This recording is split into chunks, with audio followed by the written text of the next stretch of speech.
Mesdames et messieurs, bonjour. Merci de la fidélité à Walf TV et bienvenue dans ce nouveau numéro de votre émission Actu en 7.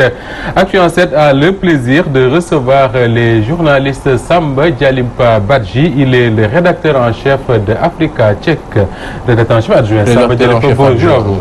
Bonjour. Et merci d'avoir bien voulu répondre à notre invitation. Nous sommes également avec Pape Sané. Il est le directeur de la rédaction du quotidien Dakar Times. Bonjour Pape Sané.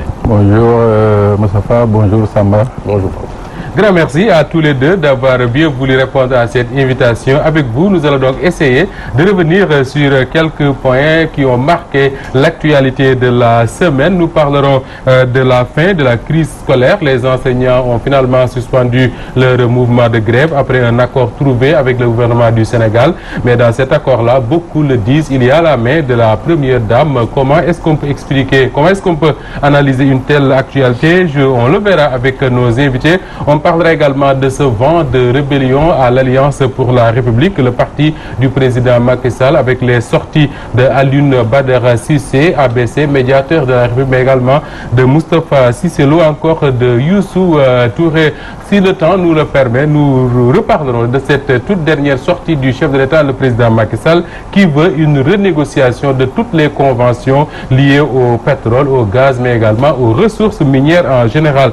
Mais on va commencer cette émission, chers confrères, si vous le voulez bien, en parlant de cette attaque armée en Casamance, une attaque de plus, et cette fois-ci, ça s'est déroulé à Niambalang. C'est un pont qui lie les départements de Oussouye et de Bigne et de Ziguinchor, qui a été visé par une bande armée non encore identifiée. Pape Sané, je commence avec vous. Vous connaissez un peu la région. Où se trouve la différence entre cette attaque de cette semaine et ce qu'on avait l'habitude de voir en Casamance? Moustapha, je vous remercie et j'en profite également pour remercier les téléspectateurs et les auditeurs du groupe Walfadjri. D'abord, je voudrais par rapport à votre question, revenir un peu en arrière pour dire que à l'avantage du pouvoir du président Macky Sall, il a eu à profiter d'une accalmie de 6 ans, ce qu'aucun pouvoir, c'est-à-dire de Diouf à Wade, n'a eu. C'est-à-dire, je parle d'accalmie, je ne parle pas de trêve. Même les trêves officielles qui avaient été décrétées n'ont pas eu cette durée. 6 ans, je crois que c'était suffisant pour un pouvoir et pour une rébellion de s'asseoir pour trouver des points de convergence afin d'asseoir une paix durable. Mais je crois que ça n'a pas été le cas. Les gens se sont trop vite endormis sur leur laurier. 6 ans, il a fallu qu'il y ait cette tuerie de la forêt de Bofa. Et c'est de là, il faut le reconnaître, qu'est repartie cette recrudescence de la violence dans la zone.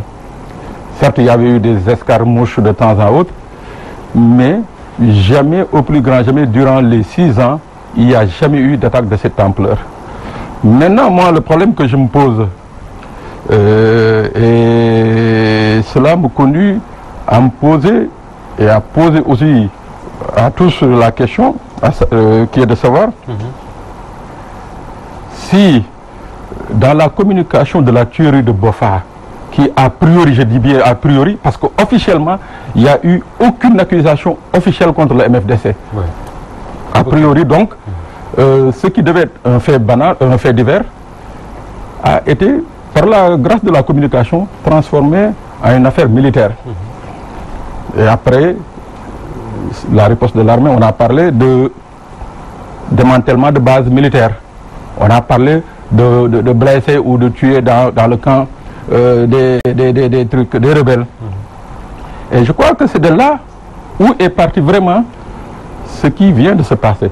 Donc moi je trouve que cet attentat du pont de Niambalang est la suite logique de ce qui se passe depuis, c'est-à-dire entre la tuerie de Bofa, le braquage de Bafikan et le dernier braquage qui a eu lieu à Kagit. C'est dans la même zone, c'est dans le même tronçon, c'est dans le Niassia. D'accord.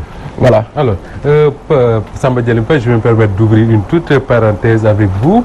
Africa Check, c'est ce site d'information qui a une manière de travailler qui généralement n'a rien à voir avec ce qu'on a l'habitude de voir. Là, c'est sur des enquêtes que vous faites. Souvent, Moustapha Diop fait une déclaration et vous prenez la responsabilité de vérifier si cette déclaration correspond à la réalité ou pas. Comment vous faites pour faire ce travail-là? Alors, si cette déclaration correspond à la réalité ou si la déclaration correspond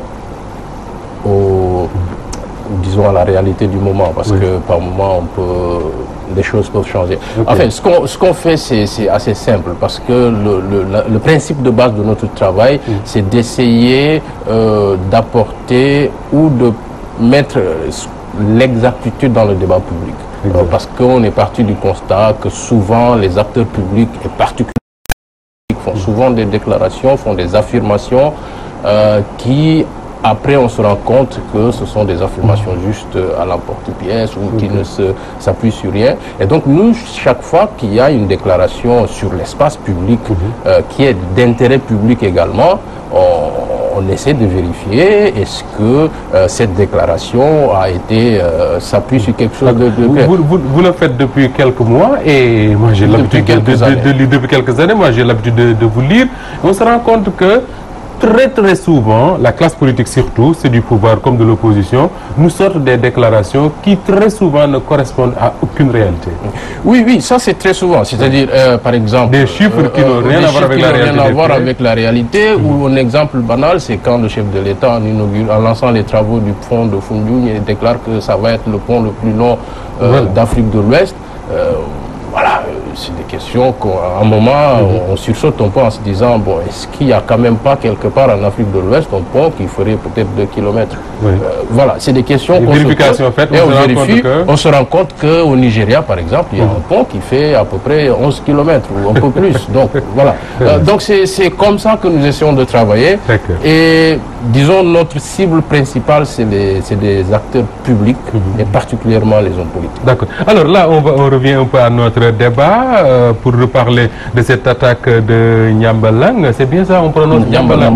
Alors, est-ce que cela peut être, à votre avis, le fait de bandits de grand chemin, ou bien c'est lié à une série d'attaques qu'on pourrait peut-être attribuer au MFDC? Alors, je pense qu'il est toujours important de rappeler quand même que la Casamance, c'est une région très complexe. Et le conflit en cours depuis les années 80 rend les choses encore plus complexes. C'est vrai que chaque fois qu'il y a une attaque, le coupable désigné sur le MFDC, parce que c'est eux qui sont quand même la bande armée organisée ou le mouvement armé organisé le plus important, en tout cas le seul qu'on connaît dans la région. Donc c'est normal que le premier réflexe soit de se dire c'est peut-être le MFDC. Mais quand on y réfléchit bien, par exemple, cette opération sur le pont de Nyambalang, ça ne correspond pas tout à fait aux façons de faire du MFDC. C'est très rare de voir le MFDC s'en prendre à des édifices publics. Faire sauter un pont, on ne voit pas quel est l'intérêt.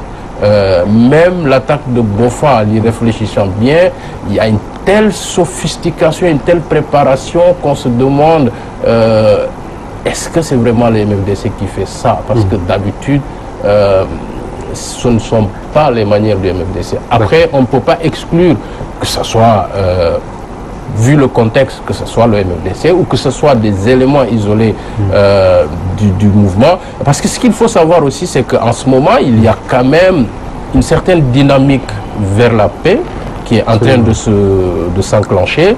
Il y a des négociations qui sont en train d'être menées. Peut-être que ça n'implique pas toutes les factions du MFDC. Et c'est peut-être là aussi un des problèmes. Et certains se demandent si ce n'est pas une des factions du MFDC essaie depuis janvier de se faire entendre, soit pour être impliqué dans les discussions ou pour négocier des choses, ou moins pour mettre la pression. Donc c'est cela. Et dernier point de vue, c'est que il y a quand même d'anciens membres du MFDC ou des gens qui sont toujours membres du MFDC. Il y a beaucoup d'armes qui circulent aussi en Casamance. Ça, il faut le dire.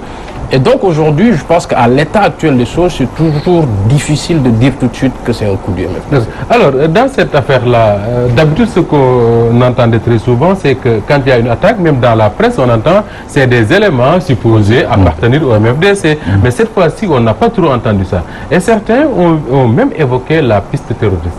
Est-ce qu'elle peut être plausible, une telle piste? Bon, moi, de mon point de vue, j'écarte carrément cette position.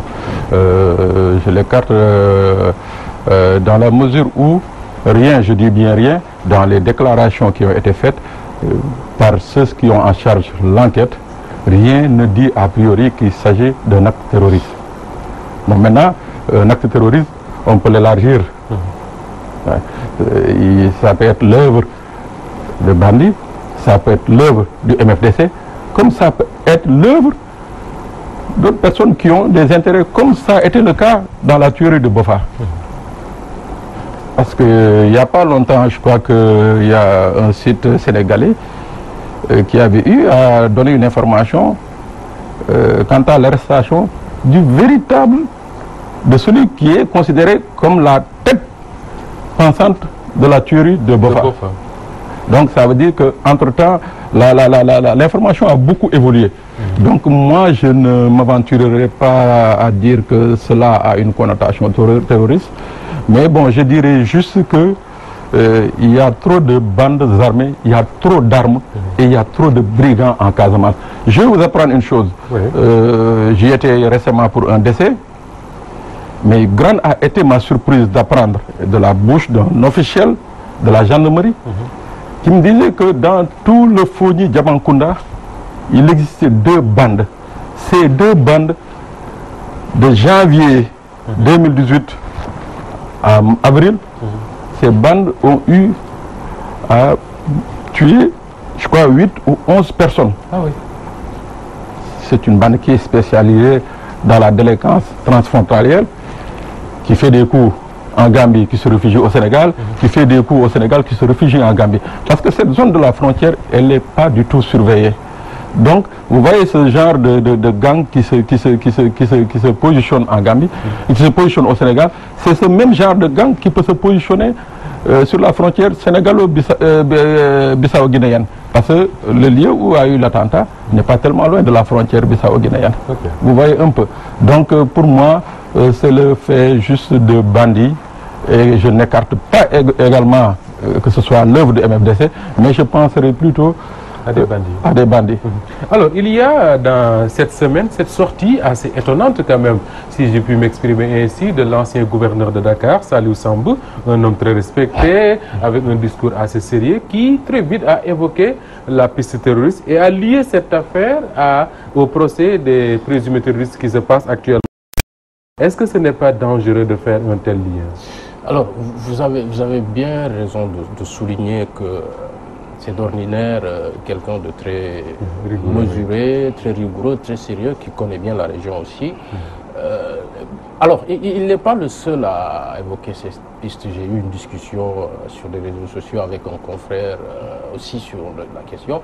Mais alors, je pense que aussi l'autre chose, c'est que d'habitude, les mouvements terroristes islamistes, quand ils font des attaques, ils les revendiquent. Ils les revendiquent. Voilà.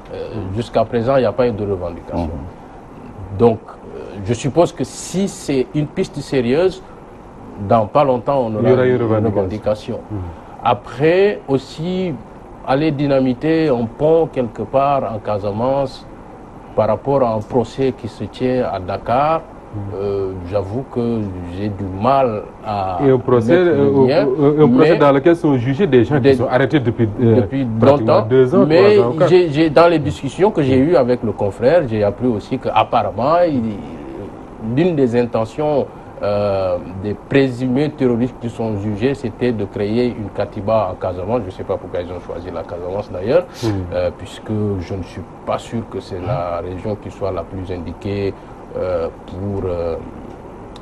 pour cela, ce genre d'organisation, mais c'est peut-être parce que aussi c'est déjà un terreau fertile à des mouvements armés, mais l'un dans l'autre, je pense que pour le moment on est dans le flou et c'est vraiment très difficile de désigner un quelconque coupable à l'heure actuelle des choses. Alors, si on établit un lien, Pape, vous dites que vous excluez la piste terroriste, vous dites que c'est des bandits certainement, mais si on fait un lien, c'est le gouverneur Sambou qui le fait, entre les deux actualités, l'attaque et le procès qui se passe actuellement à Dakar, on peut dire que finalement les djihadistes islamistes, entre guillemets, comme dit Samba Djalimpa, sont bien installés au Sénégal. Bon, vous savez, moi j'ai un peu suivi le procès qui se déroule.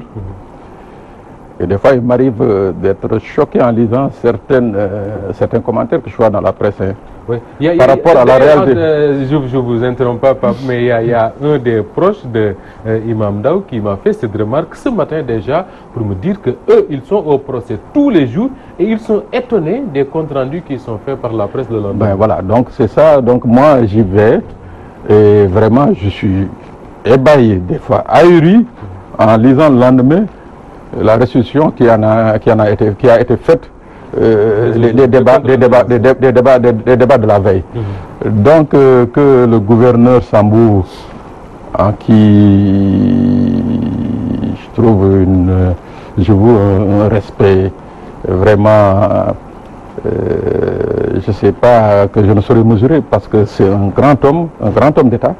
Mais vous savez, quand il y a ce genre de débat, c'est simple, vous vous mettez dans la position d'un communicant et vous écoutez.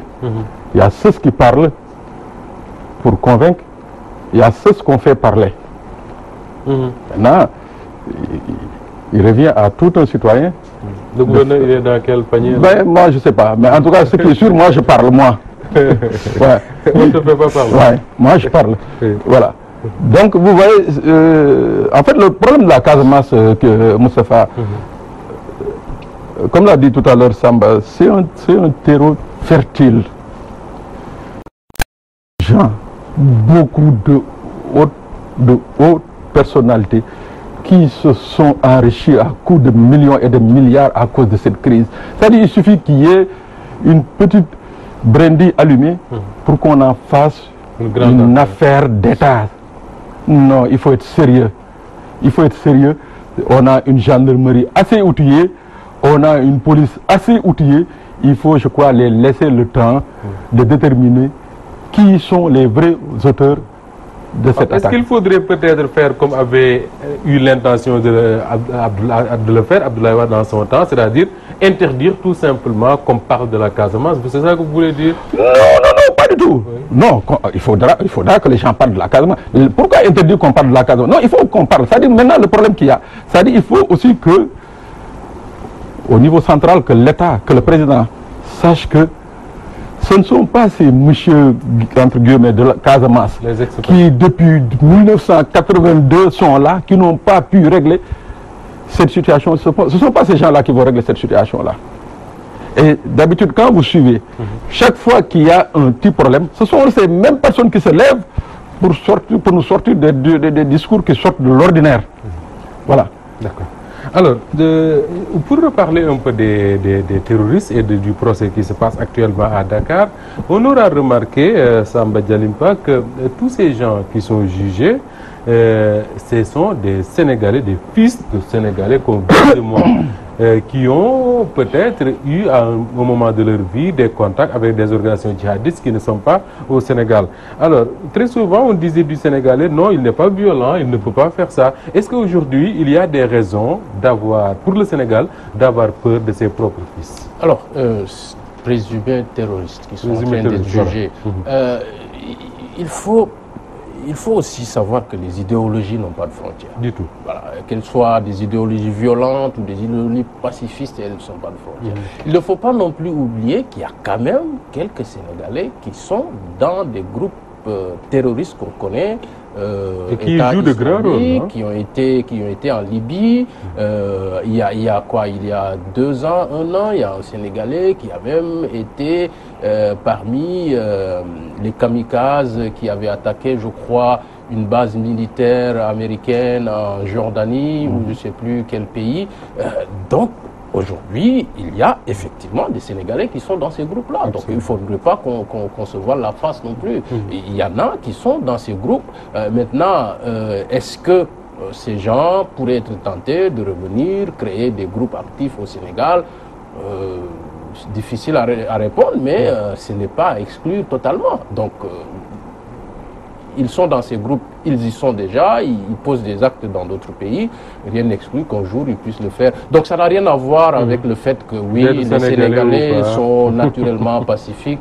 Je pense que personne n'est naturellement pacifique. Tout est question de circonstances, tout est question aussi d'endoctrinement et aussi de un certain nombre de circonstances qui nous amènent parfois à adhérer à certaines idéologies. Aujourd'hui, oui, il y a des Sénégalais qui sont dans ces organisations-là. D'accord. Alors, Pape, vous assistez aux audiences, vous avez écouté les débats depuis bientôt 2 semaines, sinon plus, de procès. Quand vous écoutez tout cela, vous vous dites quoi? Il y a des efforts à faire pour justement décourager ces jeunes Sénégalais-là à aller adhérer à des organisations djihadistes, mais vous vous dites qu'on a peut-être donné de l'ampleur à une affaire qui n'en valait pas la peine. Je trouve qu'on a donné beaucoup plus d'ampleur. Vous savez, ce qui m'étonne un peu dans le déroulement de ce procès est la précipitation du calendrier. C'est que, comme vous l'avez dit tout à l'heure, au Sénégal, on oublie très vite. Avant l'arrestation de l'imam Ndao et des autres présumés terroristes qui sont en train d'être jugés, il y avait eu un autre imam qui avait été arrêté, un certain Djanka. Il y avait aussi un imam à Sédhiou, je pense. Non, non, non, lui c'était le prof, on l'a jugé, on l'a laissé. Il y a eu un autre. Avant... Il a écopé d'1 an de prison, le président Macky Sall avait dit que c'était trop peu. Il y a eu un autre procès bien avant tous ces cas-là, il y a eu l'imam Djanka qui a été arrêté dans la banlieue. L'imam Djanka, tout à fait. Ça avait fait l'objet d'un traitement, mais à la limite, ça dit, si vous avez suivi l'événement à l'époque, ça dit que le gars, il était là, il était prêt déjà, ça dit, si on ne l'avait pas arrêté, il passait à l'acte. C'est ce qui avait été dit. Non, en fait, en lisant les comptes rendus, ça dit que le gars, si on ne l'avait pas arrêté, il avait ciblé tout. Voilà, il avait ciblé tout, il était prêt et tout et tout. Oui. Moi, ce qui me chagrine, ce qui m'étonne, c'est que ce gars, il se morfond toujours en prison. Il n'y a pas eu de procès. Il n'y a pas eu de procès à ce jour. Et ces présumés terroristes qu'on a arrêtés, et qui n'ont pas été arrêtés tous en même temps, mais qui ont été arrêtés dans différentes affaires. Parce que quand vous suivez le procès, ont été arrêtés à l'étranger. Oui, quand vous suivez le procès, vous voyez les degrés d'arrestation, les degrés d'implication, vous voyez les services qui ont procédé à ces arrestations. Mais vous perdez. C'est-à-dire, finalement, vous ne comprenez même pas. Vous ne comprenez pas qu'est-ce qui a pu faire que telle personne ait pu faire partie du procès, que telle autre personne ait pu faire partie du procès, alors que c'est des affaires qui, a priori, je dis bien... Vous voulez dire qu'on n'a pas réussi à établir de lien direct entre les différents présumés? À part les affirmations que certains accusés ont eu à faire sur les relations avec telle ou telle personne, c'est des relations, comme moi, si on me demandait si je connais Moustapha, oui, je le connais. Oui. J'ai été chez lui, oui, j'ai été chez lui. Hormis cela, c'est-à-dire on n'a pas pu établir une relation qui pourrait vraiment conduire à mettre ces gens dans cette situation-là, à les présenter devant un tribunal. Ça, c'est mon avis. Hein. Bon, maintenant, qu'on me dise que les enquêteurs ou les juges ont eu plus de moyens et plus de temps que moi, je suis tout à fait d'accord. Mais ce que j'ai suivi, je pense que effectivement, il y a eu des errements, il y a eu des jeunes, certes dans le groupe, qui à un certain moment ont été tentés. Mais ça n'a pas été le cas de tout le groupe. D'accord. Alors là, c'est un premier procès. Là, j'interpelle le professionnel de l'information que vous êtes. C'est un premier procès. Nous, journalistes sénégalais, on n'a pas l'habitude de couvrir des procès de présumés terroristes. Les comptes rendus d'audience, on en a parlé tout à l'heure. Est-ce qu'aujourd'hui, en lisant la presse, en lisant toute cette communication qui est faite autour de ces personnes-là, on n'est pas en train de banaliser quelque chose qui peut être très très grave quand même? Parce que là, on présente des personnes, chaque jour on lit dans la presse « je suis djihadiste pur et dur », alors que quand on lit la suite de cette phrase-là, on comprend pourquoi Imam Ndao a parlé comme ça. Est-ce qu'on n'a pas tendance à banaliser quelque chose qu'il faut prendre très très au sérieux? D'ailleurs, c'est un titre qui m'a beaucoup frappé. J'ai lu l'article et j'ai dit, mais quel est l'intérêt de faire ce titre-là? Parce que quand on lit l'article, on se dit que mais il n'y a rien d'extraordinaire de ce qu'il dit. Avant de répondre à ça, je voudrais préciser une chose, que ces gens ne sont pas jugés pour terrorisme, mais pour apologie du terrorisme.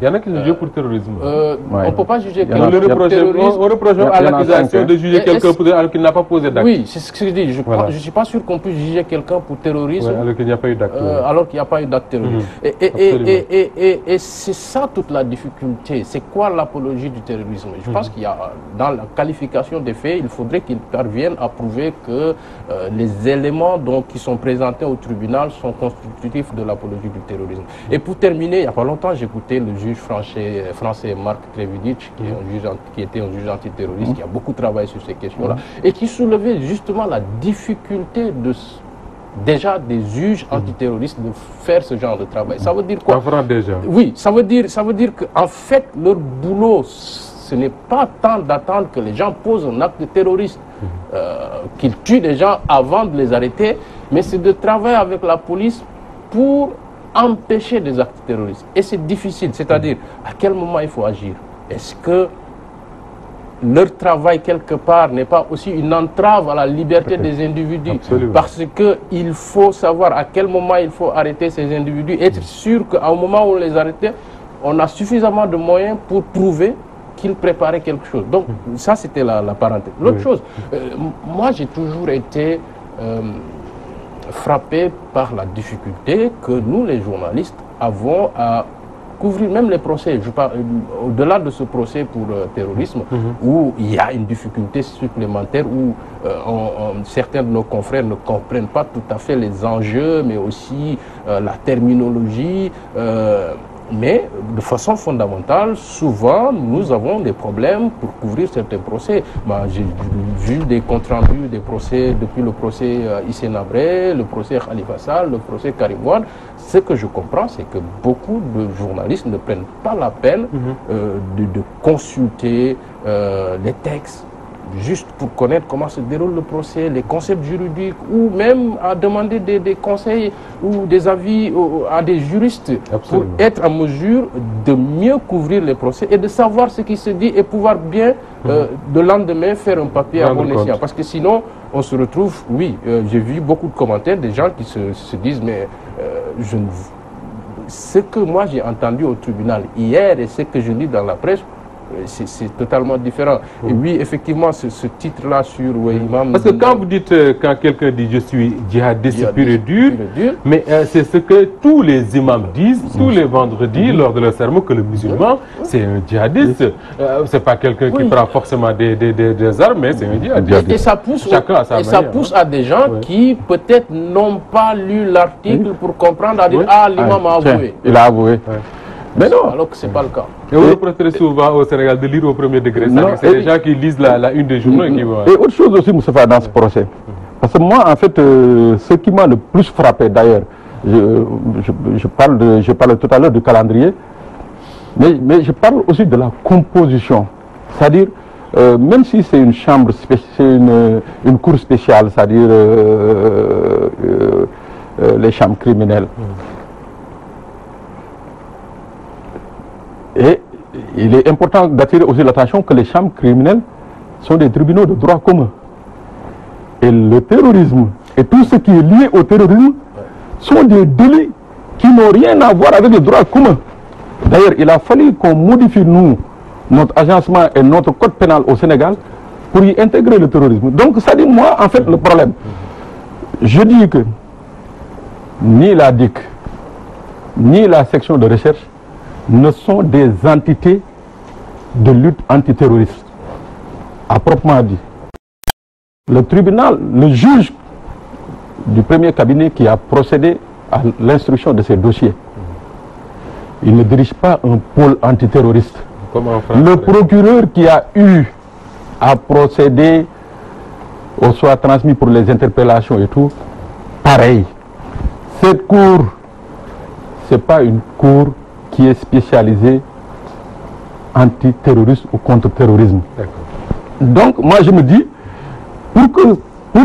pour moi, pour que cette affaire puisse me convaincre, il aurait fallu que ce soit vraiment une cour spécialisée en terrorisme qui se penche sur cette affaire-là. Parce que je me refuse à accepter qu'on puisse accuser des gens avec de telles énormités pour les juger devant un tribunal de droit commun.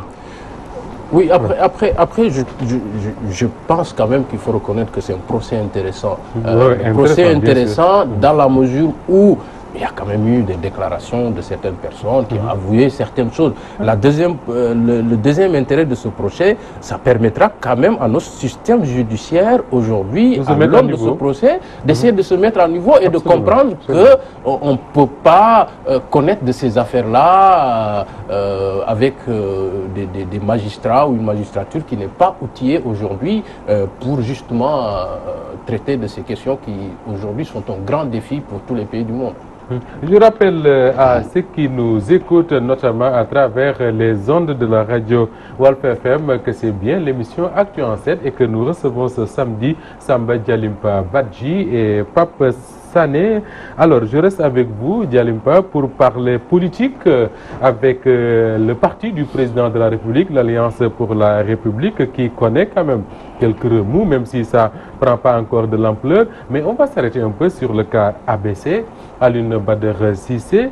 Il y a eu quelque chose d'étonnant pour nous, journalistes professionnels de l'information. C'est un communiqué repris par plusieurs sites internet dans lequel il est très dur avec le pouvoir. Ce communiqué-là est publié dans la presse, commenté quelques heures après où on nous dit que le communiqué ne vient pas de lui. Malgré tout, il y a une réaction de l'APR à travers son porte-parole qui dit à Alioune Badara Cissé presque taisez-vous ou bien allez-vous-en quoi. Et alors, comment est-ce qu'on peut lire tous ces cafouillages? Comment est-ce qu'on peut expliquer cette situation? Alors, moi la première, oui, effectivement, il y a eu un démenti. Donc, je reviens à nous journalistes. Est-ce que nous avons fait le travail d'authentifier le communiqué et d'être très rarement dans la presse sénégalaise authentifier un communiqué. Très rarement. Mais on connaît au moins celui qui envoie le communiqué. Est-ce que c'est celui qui envoie d'habitude les communiqués relatifs à ABC? Je pense que, et là c'est la personne d'Africa Tchèque par déformation professionnelle qui parle. Je pense qu'il y a quand même un problème quelque part chez nous les journalistes.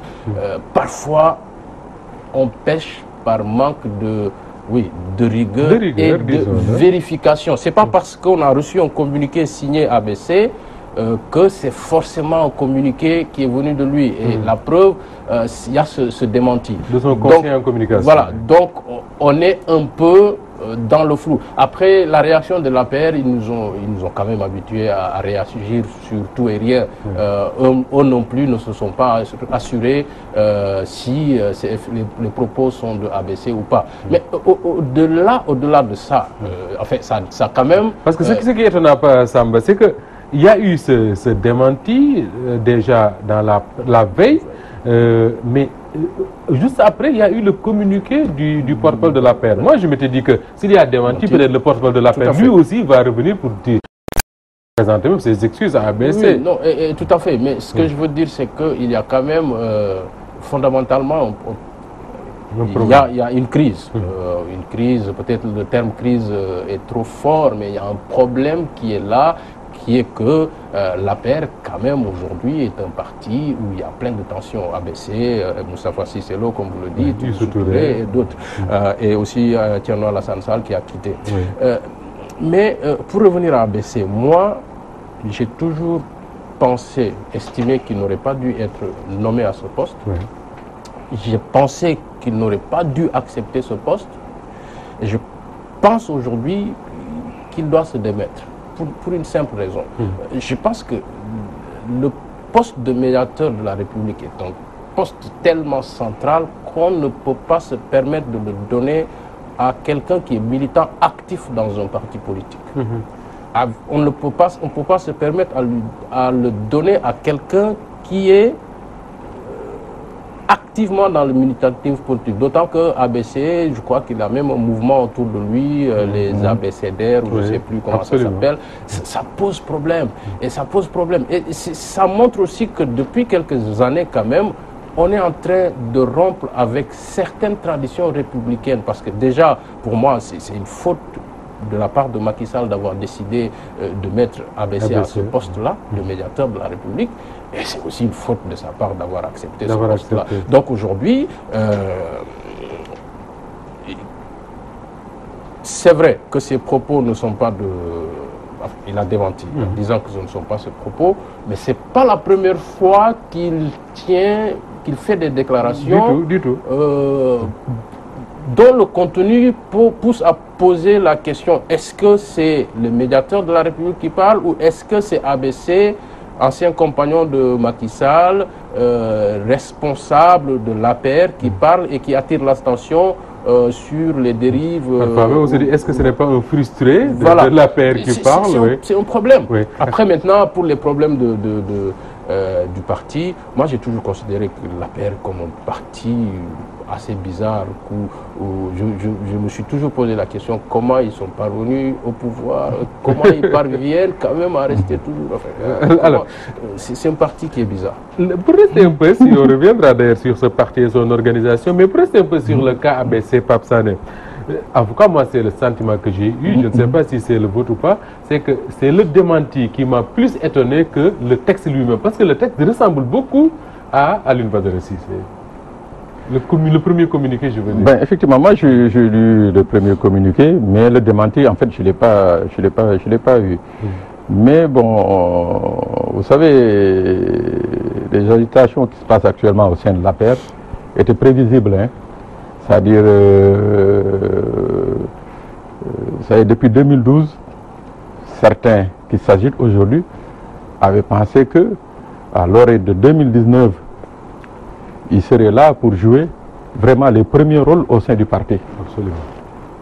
Mais vous savez, c'est un parti à la mexicaine où vraiment ça tire de partout. C'est-à-dire, c'est des intérêts que personne ne contrôle. Il y a un chef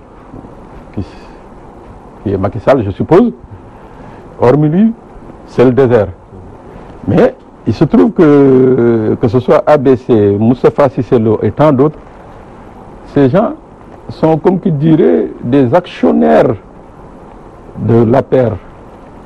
Et ces personnes trouvent que c'est le moment. Parce que si vous voyez, hein, malgré les nominations, malgré les postes qu'ils disposent, ces personnes n'ont pas de station qui leur permettent d'asseoir ou de fidéliser leur clientèle politique. Oui, Moustapha Cissé Lo l'a dit quelque part, hein, il a dit qu'il a donné le Haut Conseil à Ousmane Tanor et nous on ne nous a rien donné. Mais il dit que Macky Sall ne lui a rien donné lui. Ce que un ministre ou un directeur général peut prévoir dans ses rubriques budgétaires pour faire sa campagne, satisfaire sa clientèle politique, ABC ne peut pas le faire, Moustapha Cissé Lo ne peut pas le faire.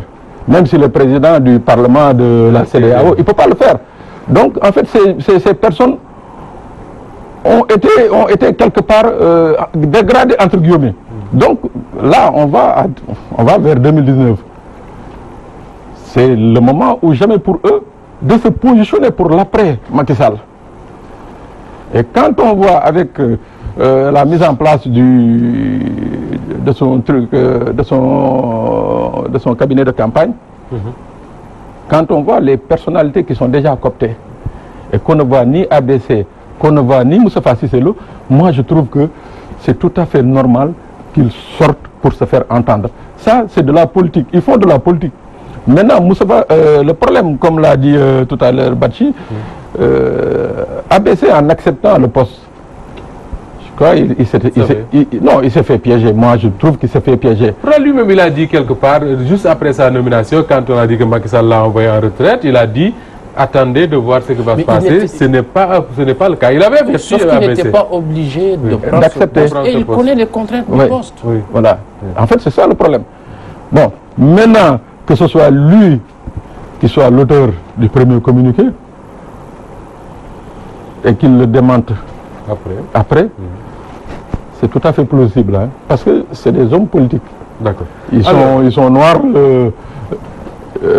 la nuit et blancs le jour. Hein. Alors, avant ce communiqué-là, Samba Dialimpe, vous l'avez bien rappelé, ça ne nous étonne pas parce qu'on est habitué à ces genres de sorties de Maître Alioune Badara Cissé. Moustapha Cissé Lo, à travers un enregistrement audio qui a circulé un peu sur les réseaux sociaux, repris d'ailleurs par la presse, il avertit qu'ils ne laisseront jamais Macky Sall gérer le parti comme il est en train de le faire, ce qui confirme ce que Pape est en train de dire. Il dit lui-même, Moustapha Cissé Lo, que de toute façon, il n'est même pas sûr que Macky Sall soit qualifié au second tour de la présidentielle de 2019. Ensuite, il y a la sortie de Youssou Touré. Ce sont des gens qui étaient là à la naissance de la paix. Est-ce qu'on peut dire aujourd'hui qu'il y a effectivement un vent de rébellion contre le chef de la paix?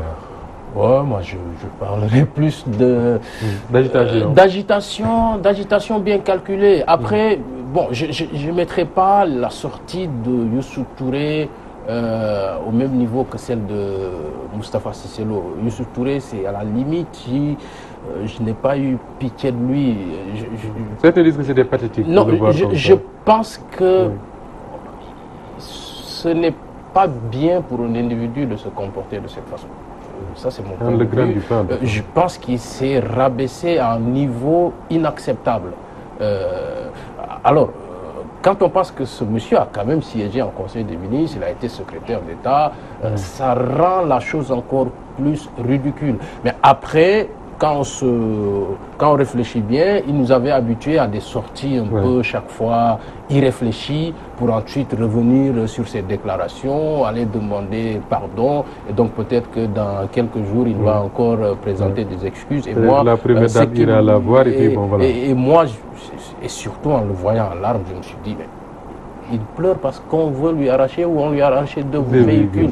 Quand même, un peu de dignité. Alors, Moustapha Cissé Lo, c'est aussi quelqu'un qui nous a habitués à des déclarations fantasques depuis, même quand il était avec avec le PDS. Alors, moi, la question que je me pose aussi, j'avais commencé à développer ça tout à l'heure, c'est qu'aujourd'hui, c'est aussi des gens qui n'ont pas de base politique. La réalité, elle est là.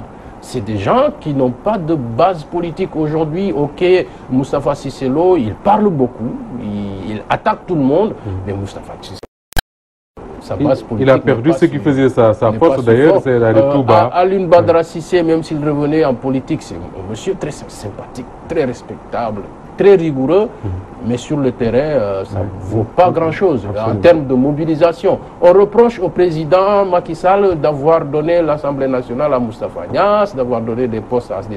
Mais ce sont ses alliés, il faut quand même qu'on leur donne des postes de responsabilité. Il faut que ces alliés, on les entretient. C'est tout à fait normal, parce qu'aujourd'hui, je pense qu'il aurait été imprudent de la part de Macky Sall de donner tous les postes de responsabilité aux gens de l'APR en oubliant ses alliés qui quand même quelque part permettent à son parti de combler les lacunes qu'il a. Oui, parce qu'il y en a. Ce parti a beaucoup de lacunes. Et aujourd'hui, Macky Sall, en faisant un calcul froid, s'appuie sur des alliés. Ils valent ce qu'ils valent, mais ce sont des alliés qui lui permettent quand même de gagner un certain nombre de batailles.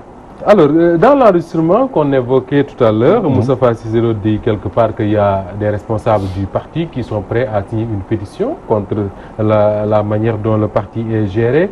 Moustapha Cissé Lo, Alioune Badara Cissé, Youssou Touré et peut-être d'autres que nous ne connaissons pas.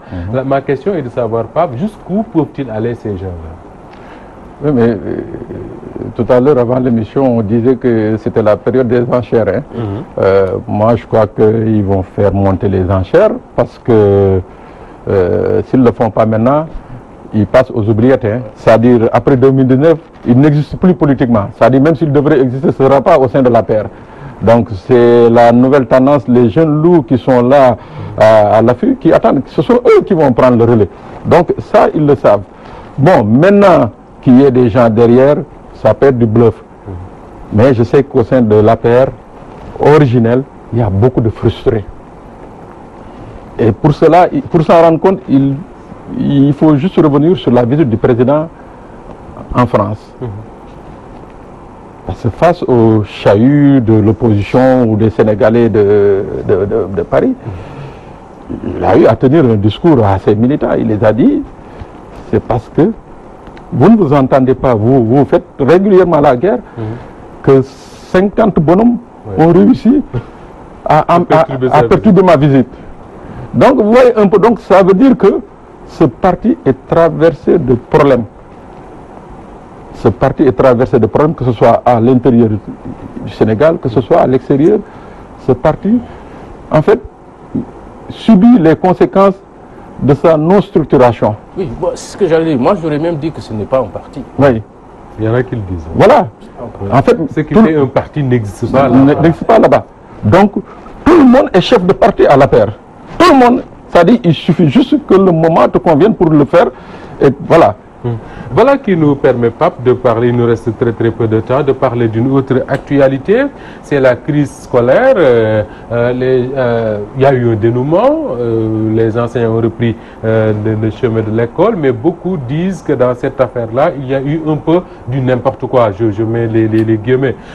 Pourquoi ils le disent? Parce que, disent-ils, il y a cette intervention de la première dame, on a dit qu'elle c'est elle qui est à l'origine de la médiation, qui a permis cette sortie de crise. D'autres disent que non, on a un peu exagéré. Samba Diagne Badji, à quel niveau se situe le problème? C'est que la première dame soit intervenue dans cette affaire, ou bien vous dites quelque part que c'est la communication qui a un peu failli, qu'il y a eu de l'exagération? Je pense que la première dame soit intervenue est un problème. Je le pense, mais sincèrement, ça ne veut pas dire que je suis contre l'intervention de la première dame sur le plan social, sur beaucoup de choses. Mais là, on est quand même dans une affaire tellement sérieuse qui concerne la vie du pays. Ça donne, c'est un problème d'image. C'est un problème d'image. Ça veut dire que personne n'a pu convaincre le chef de l'État de la nécessité de discuter avec des enseignants, sauf la première dame. Il y a eu beaucoup d'interventions avant ça. Je pense que c'est un gros problème. Maintenant,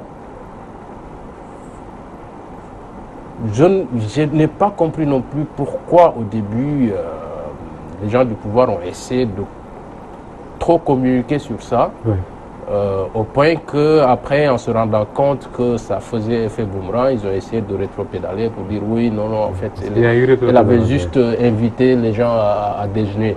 Après, c'est pas tant l'intervention elle-même qui pose problème que l'image que ça donne. Ça donne l'image aujourd'hui que n'aurait été l'intervention de la première dame, le chef de l'État n'aurait pas accepté de s'asseoir avec les enseignants et de discuter avec eux. C'est assez gênant. Après, dénouement, oui, mais je pense que le problème reste entier. On reviendra sur le problème. Le problème reste entier. Oui.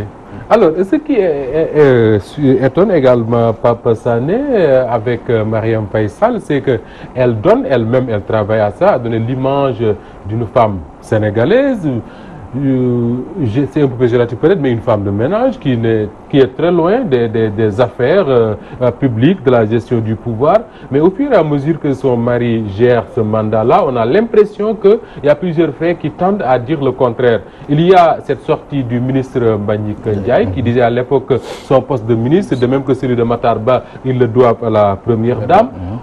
On dit très souvent que dans ce gouvernement, il y a des ministres pro-Marième et d'autres qui sont pro-Macky. Il y a ce fameux livre de notre confrère Vincent Huguet, dans lequel il dit que finalement, quand on entend tout cela, est-ce qu'il n'y a pas de raison de se poser des questions sur le rôle que joue Marième Faye Sall auprès de son mari ou bien dans l'appareil d'État en général? Bon, moi, a priori, cela ne m'aurait pas posé un problème si on avait décidé, à l'instar des pays, de certains pays, des pays démocratiques, on avait décidé d'institutionnaliser la fonction de première dame. C'est-à-dire au moins, là, ça aurait été très clair. Mais ce n'est pas le cas au Sénégal. C'est pas le cas au Sénégal. Et quand on voit un peu son implication dans les affaires de l'État, ça pose quand même un sérieux problème. Parce que l'État est quelque chose de très sérieux et de très sacré. je ne vois pas, moi, la raison pour laquelle on va élire un président, on va élire des députés, et que ce dernier nomme des ministres et des gens à de hautes fonctions pour prendre en charge les problèmes des Sénégalais, et que ce soit sa dame qui règle ces problèmes. Bon, on nous dira qu'on est au Sénégal, le masla et tout, mais je crois encore qu'il s'agit de l'État du Sénégal. Il ne s'agit pas de l'APR qui est une association privée, il s'agit de l'État du Sénégal. C'est-à-dire, cette grève, elle a perduré. C'est ça le problème, cette grève a perduré. Moi, autant j'impute la responsabilité au président, autant j'en impute l'autre part aux enseignants. Parce que comme vous le dites, beaucoup de gens ont intervenu, beaucoup de gens ont demandé à servir de médiateur dans cette affaire. Comme le khalife général des Tidjanes. Et tous ont refusé, que ce soit le camp présidentiel, que ce soit les enseignants, ils ont tout le temps refusé. Maintenant, quel est le rôle que la première dame a vraiment joué pour ramener les deux parties à la raison? Quel que soit le rôle qu'elle ait pu jouer, ça n'honore pas l'État du Sénégal.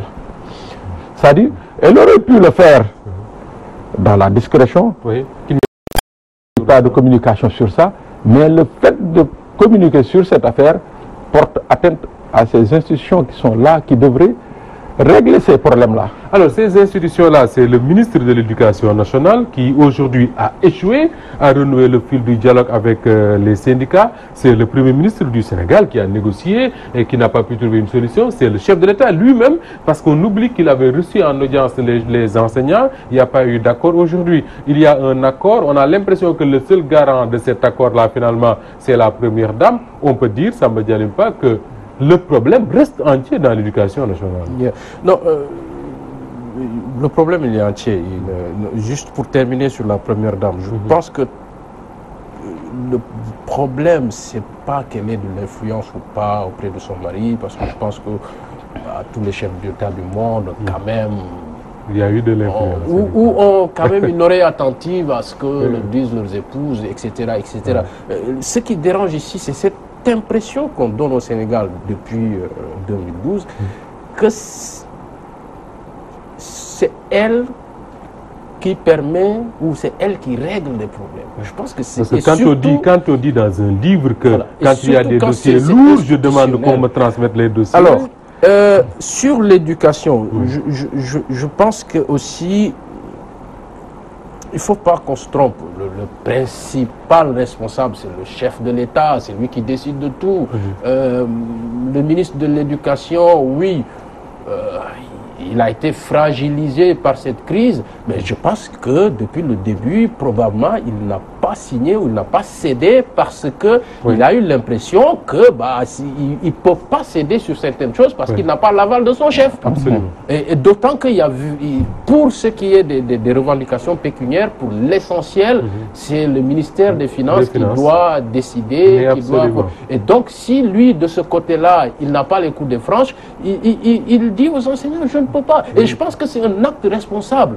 Il a fait preuve de responsabilité, de rigueur, quitte à avaler des couleuvres après parce que son chef vient derrière le contredire en acceptant ce que lui a refusé. Mais je pense qu'il était dans la posture où il ne pouvait pas accepter des choses sans l'aval de son chef. Je pense que le chef de l'État aurait eu au moins l'élégance ou la courtoisie de le convier à ce déjeuner-là. Je ne sais pas s'il était là, mais s'il n'était pas là, il aurait eu la courtoisie de le convier à ce déjeuner-là et peut-être même de donner l'impression que c'est son ministre qui a la paternité de ça. C'est juste de l'élégance républicaine. Il n'a pas su le faire. Il donne... Et l'horizon ne s'éclaircit pas pour autant pour l'éducation. Oui, non, pour l'éducation, ça fait quand même au moins 5-6 ans qu'on est dans un éternel recommencement. Et tant qu'on ne s'assera pas pour réfléchir fondamentalement sur les problèmes de l'école, ce sera tous les ans comme cela. Et ça se passe à l'université, ça se passe au lycée, au collège. C'est un problème fondamental et je pense que nos pays, peut-être même au-delà du Sénégal, nos pays sont en train de sacrifier l'éducation. Il nous reste très peu de minutes, Pape, mais en quelques mots, quand le chef de l'État déclare à propos des contrats sur le pétrole, le gaz et les mines, quand il dit qu'il faudra renégocier les conventions parce qu'il ne les trouve pas très justes, est-ce qu'il n'est pas en train de donner raison à des gens comme Ousmane Sonko qui ont toujours, Thierno Alassane Sall également, l'ancien ministre de l'Énergie, qui ont toujours dénoncé ces contrats-là? Oui, mais moi, c'est d'ailleurs ce qui m'a étonné, sa sortie, je ne la trouve pas du tout pertinente, quoi, c'est-à-dire, surtout à cette période de l'année, je suis, depuis sa sortie, je suis en train de mesurer un peu qu'est-ce qui l'a poussé. Quelle est la motivation? Oui, qu'est-ce qui l'a poussé à faire cette sortie? C'est-à-dire, je ne vois vraiment pas avoir refusé, avoir qualifié les gens de tous les noms d'oiseaux, pour justement parce que ces personnes-là avaient dénoncé la teneur de ces contrats et qui reviennent maintenant au dernier moment pour dire qu'il va convier à une concertation où on va revenir sur ces contrats-là. Moi, ça me pose vraiment... Alors, sur ça, moi, je suis un peu circonspect parce que j'ai lu dans la presse, mais je ne connais pas la teneur exacte du chef de l'État. Parce que moi, ça m'étonnerait qu'il veuille renégocier tous les contrats qui ont déjà été signés et dont certains sont en train... Par exemple, ça m'étonnerait que le président soit en train de dire qu'il va renégocier le contrat avec Cosmos, qui a déjà commencé les travaux pour exploiter le gaz, etc. etc. Et moi, la compréhension que j'ai de par la lecture, c'est qu'il veut une large contestation pour revoir de fond en comble la législation afférente au secteur du pétrole et du gaz. D'autant qu'on parle de plus en plus de réviser le code pétrolier. Enfin, moi, c'est cette compréhension, parce que ça m'étonnerait qu'il veuille renégocier tous les contrats. Ça va être compliqué. C'est presque impossible. En tout cas, grand merci à vous, Samba Djalimpa Badji. Je rappelle que vous êtes le rédacteur en chef adjoint de Africa Check et que vous étiez avec Pape Sané, directeur de la rédaction de Dakar Times, les invités de ce numéro d'Actu en 7. Mesdames et messieurs, que je vous ai présenté avec énormément de plaisir. Merci à Moudou Fall qui en a assuré la partie technique. Merci de la fidélité à Walf TV et bien à vous.